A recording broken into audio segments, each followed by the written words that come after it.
આજે વલસાડના નાના પોંડા ખાતે ગુજરાત જોડો જનસભાનું આયોજન થયું।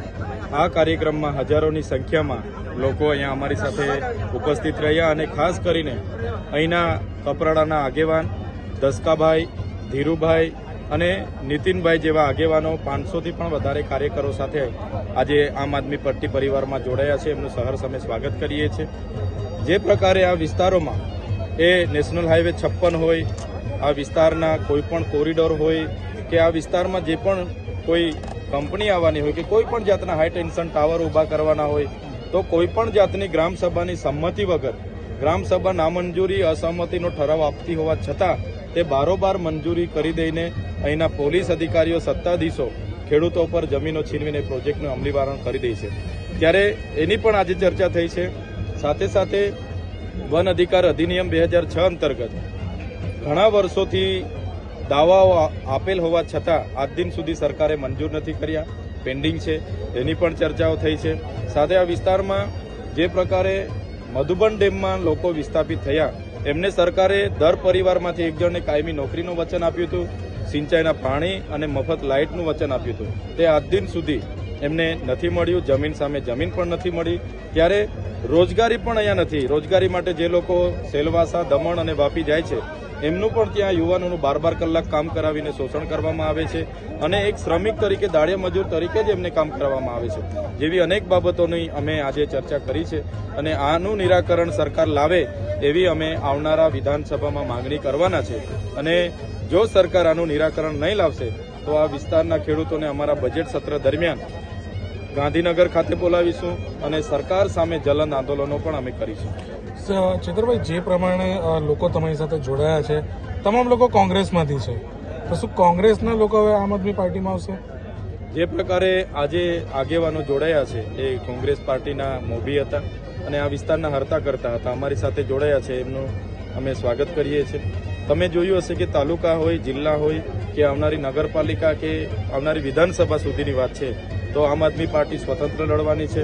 એટલે આમ આદમી પાર્ટી દરેક જગ્યાએ આમ આદમી પાર્ટીનું કામ કરે છે અને કોંગ્રેસ એમની જગ્યાએ એમનું કામ કરે છે। પણ તમે જોયું હશે કે આજે આદિવાસી વિસ્તાર જે છે અંબાજીથી ઉમરગામ, ત્યાં આમ આદમી પાર્ટી ખૂબ મજબૂત છે। ગઈ વિધાનસભામાં પણ અમને એવરેજ 25% મત મળ્યા હતા। આ વિધાનસભામાં પણ અમારા જયેન્દ્રભાઈ ગામિતને 50,000થી વધુ મત મળ્યા હતા અને બીજા નંબર પર હતા। ત્યારે અહીં અમે ખૂબ સારી મજબૂતાઈ સાથે છે। આવનારી તાલુકા, જિલ્લા પંચાયત આમ આદમી પાર્ટી અહીંયા જીતવાની છે। જે રીતે પ્રદેશ કક્ષાએ અરવિંદભાઈ પટેલને ઉપપ્રમુખનું સ્થાન મળ્યું છે, શું કહેશો?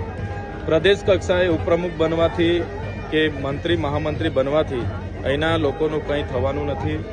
ગુજરાત સરકાર તો આજે દિલ્હીથી એનું સંચાલન થાય છે। અમુક ટકા દિલ્હી બેઠેલા નેતાઓ સંચાલન કરે છે, અમુક ટકા અધિકારીઓ। અહીંના ધારાસભ્ય, સાંસદ હોય એમનું જો ગુજરાત સરકારમાં ચાલત તો આજે આ પેન્ડિંગ દાવાઓ ના રહેતા। જે મધુબન ડેમના વિસ્થાપિતો એમને ન્યાય મળી જતો, અહીંના યુવાનોને રોજગાર મળી જતો, પણ એ શક્ય નથી। અહીંના આદિવાસી સમાજના અનામત બેઠક પરથી જે પણ લોકો ચૂંટાઈને પોતાની સરકારમાં છે એમની સરકારમાં તમે જોયું હશે કોઈ જગ્યાએ લોકો બોલતા નથી, કોઈ માંગણી કરતા નથી અને બસ પોતપોતાની વિસ્તારમાં બહારથી આવેલા ઉદ્યોગપતિઓને, કોન્ટ્રાક્ટરોને બારોબાર જમીનો આપતા રહી છે। એટલે એમને ઉપપ્રમુખ બનવાથી આ વિસ્તારના લોકોને કોઈ કશો ફાયદો થવાનો નથી। આગામી દિવસોમાં જો આમ આદમી પાર્ટીની સરકાર 2027માં બનશે તો આ વિસ્તારના લોકોને કઈ રીતનો ફાયદો? અમારી આમ આદમી પાર્ટીની 2027માં સરકાર બનશે, સૌપ્રથમ અમે પૈસા એકનું ચુસ્ત અમલવારી કરીશું।